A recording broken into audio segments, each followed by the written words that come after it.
So I'll start off with a simple question. Daisy, did you enjoy working on The Last Jedi?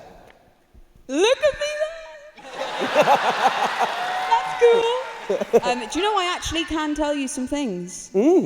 Yeah. Yeah. A small amount I have for you. What I can say is, in The Last Jedi, we go deeper into Rey's story.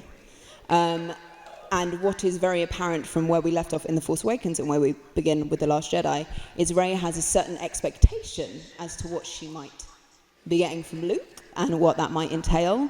And as a lot of people know, it's difficult when you meet your heroes because it might not be what you expect. Amazing. Amazing. What is it like knowing that you are a part of this history now? What I will say is, people kept kind of congratulating me on that, and that was Michael, Larry, and JJ, and Kathy, and all of the story developers at Lucasfilm. That's who created Rey. I was just lucky enough to be able to embody that.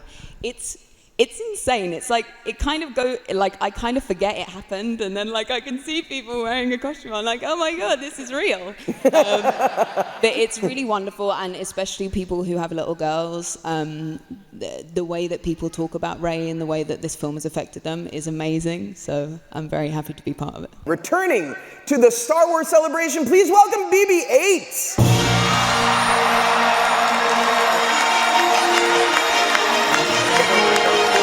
How should I phrase this?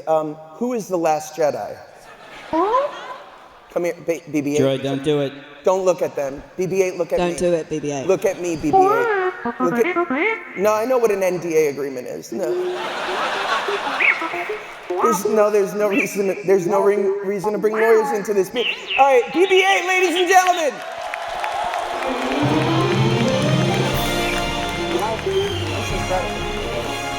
He has become one of the most recognizable faces in the world after his Star Wars performance in The Force Awakens. Please welcome everyone's favorite former stormtrooper, John Boyega!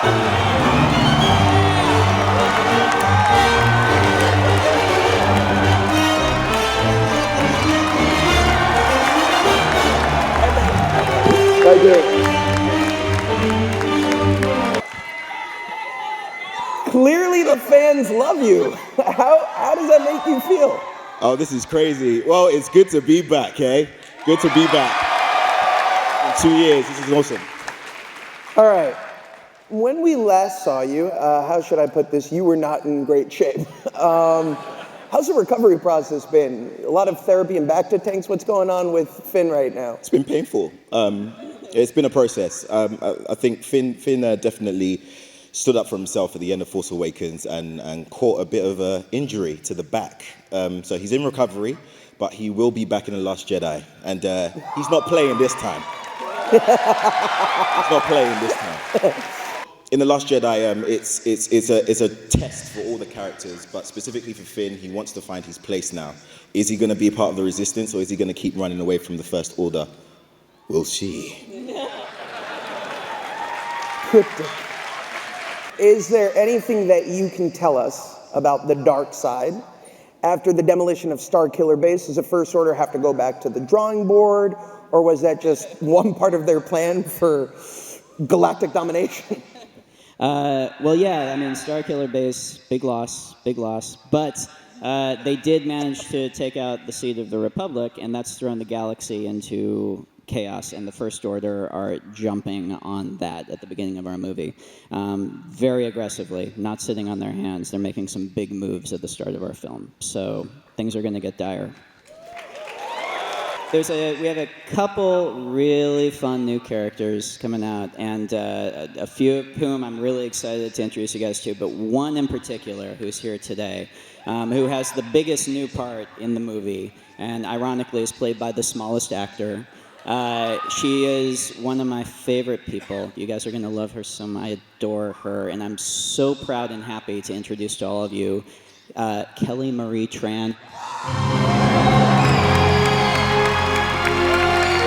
What can you tell us about your new character? Oh, I'm so excited to share this with you. So my character's name is Rose.